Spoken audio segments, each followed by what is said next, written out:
Good morning, Jeff with Epic Decon. I wanted to make a video for those out there who are questioning the steps of what to do in the event that something bad happens. There's been a murder or a suicide on a property or a bad accident, and there's an aftermath to be cleaned up. It's difficult for the victim or the victim's family to sometimes think clearly because there's obviously so much emotion going on. Sometimes it's been allocated to a third party to assist, maybe someone who's a little more farther removed from the situation.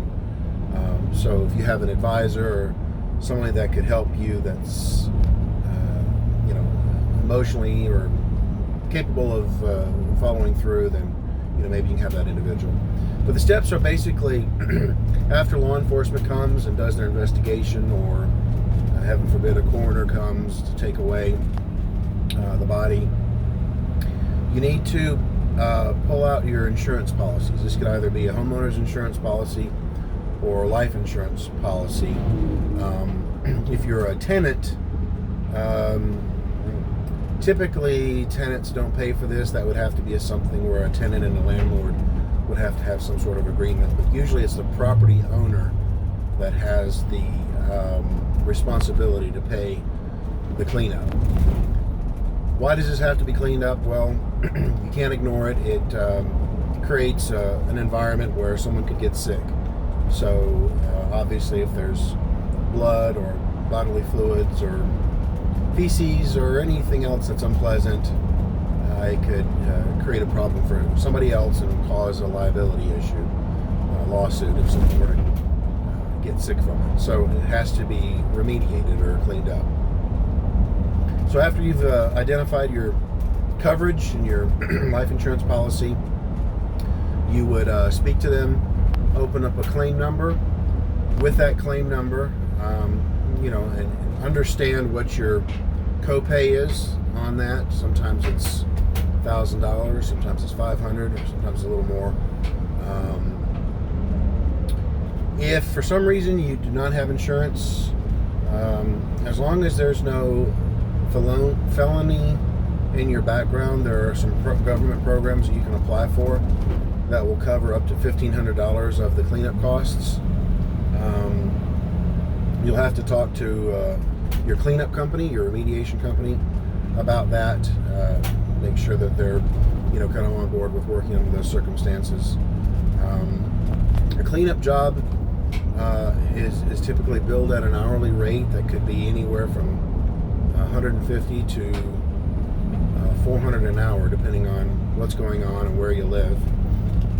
It's not unheard of cleanup jobs being $10,000 to $20,000 or more based on what's happened.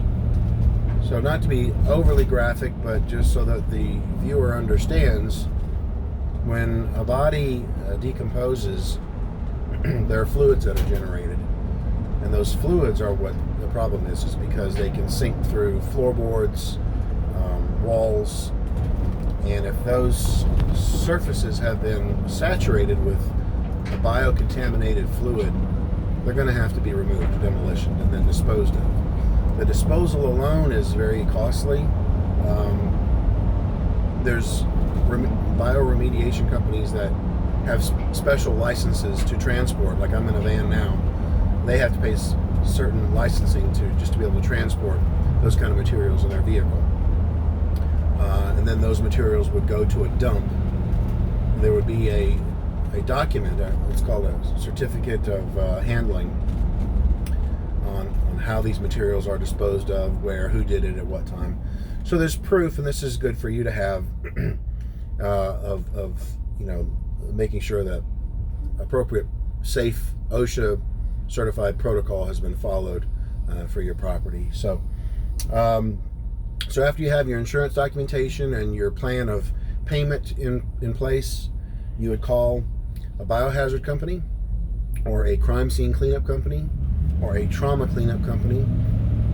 Sometimes restoration companies will claim that they can do this. I I would interview them thoroughly to understand really what their certification is. Most of them are experienced in mold remediation, and there's a difference between mold remediation and biohazard remediation. I would stick with someone who's very exclusive to the biohazard industry, because they're going to be the most appropriately trained for this specific type of remediation. It's very similar to what maybe something would be done for asbestos or some other specialty contaminant that would need to be remediated. The two words that are used in the industry a lot are mitigation and remediation. Mitigation means to keep from further damage. It's often used in response to water damage. You're stopping something from progressing to a worse point. You're mitigating a problem. Remediation means you're taking steps to remove that problem. And that's really what biohazard is. It's more removal than it is anything else. So you get your remediation professional, your biohazard professional. They're going to come out, they're going to assess. In some cases, they're going to deal directly with your insurance. They may or may not give you a quote. I like to give my customers a quote just so they understand what's going on. You may look at this and you may think it's overpriced, but depending on your contractor. But it's a risk to us. It's risk to our health, to our workers. There's high insurances that we have to pay a high premium on for this type of coverage. There's a lot of training that goes into it, and again, there's a lot of handling costs that are associated. So, and it's a constant cleaning. Plus, we're exposed to very bad situations, damaging, gross, upsetting. So, it's a high risk environment, and certainly someone would need to be compensated for that risk. So the biohazard company would come out. They would start to clean. There would be documentation on objects that are affected that would need to be discarded. Obviously, if something has been contaminated by blood or some other bodily fluid, especially if it's cloth or soft, it would need to be discarded.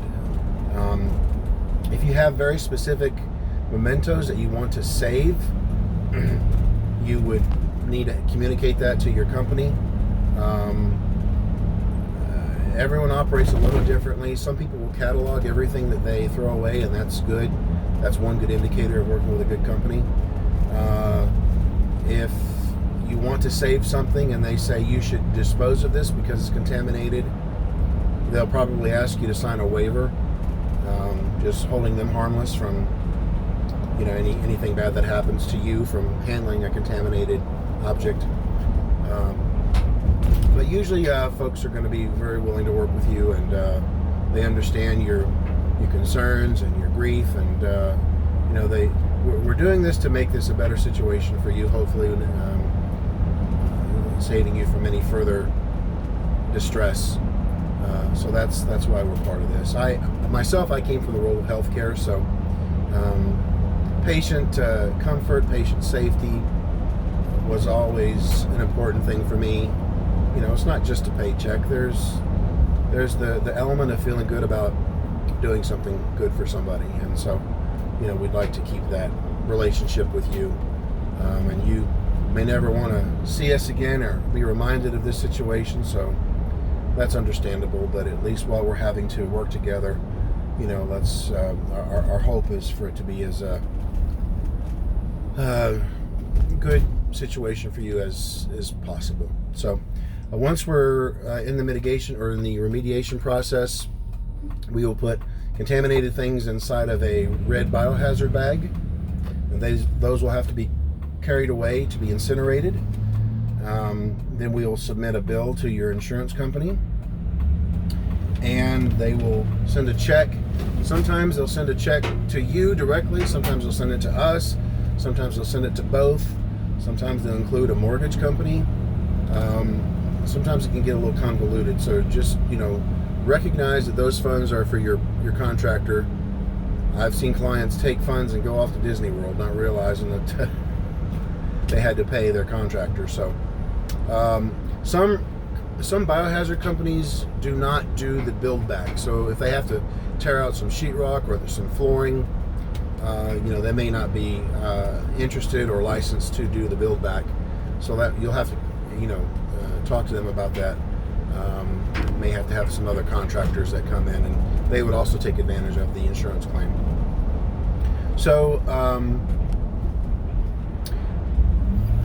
once it's done, again, they submit the bill. They'll give you a copy of the bill. They'll have the claim number, and there may be some equipment that they put on site.